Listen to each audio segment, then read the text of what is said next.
Indian army ही साऱ्या देशासाठी नव्हे तर साऱ्या जगासाठी आदरणीय आहे, कुठलीही असेल, कारण ती देश माय मातेची सेवा करते. एक दोहा कबीरजींचा एक सुंदर दोहा आहे. कबीरजी दोहा बोलतात ज्या वेळेस ते बळीच्या राज्यामध्ये वामन भगवान भिक्षा मागण्यासाठी गेले, 3 पद भूमी दान मागितली आणि बळीने ती 3 पद भूमी दान दिली. त्यावेळेस बळीची आई त्या ठिकाणी आली, भगवंताला समोर पाहिले. भगवंत असे भिक्षापात्र हातात घेऊन उभा होते. त्यावेळेस तिचे उद्गार आहेत. तिने सांगितलं, भगवंता भली होई सती नाही गई विरोचन के साथ. माझं जीवन धन्य आहे म्हणे आज की मी पतीसोबत सती गेली नाही, कारण बळी पोटामध्ये होती त्यावेळेस, त्याच्यामुळे सती गेली नाही.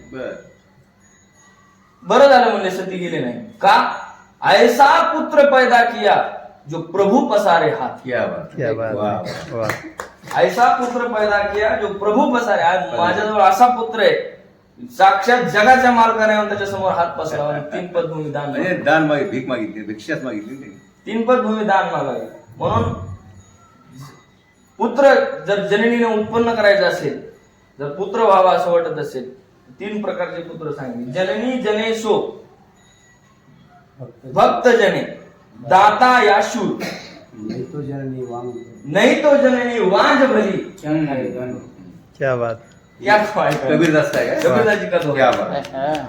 तिने सांगितलं एक तर भक्त असावा, एक तर दाता असावा, नाही तर शूर असावा.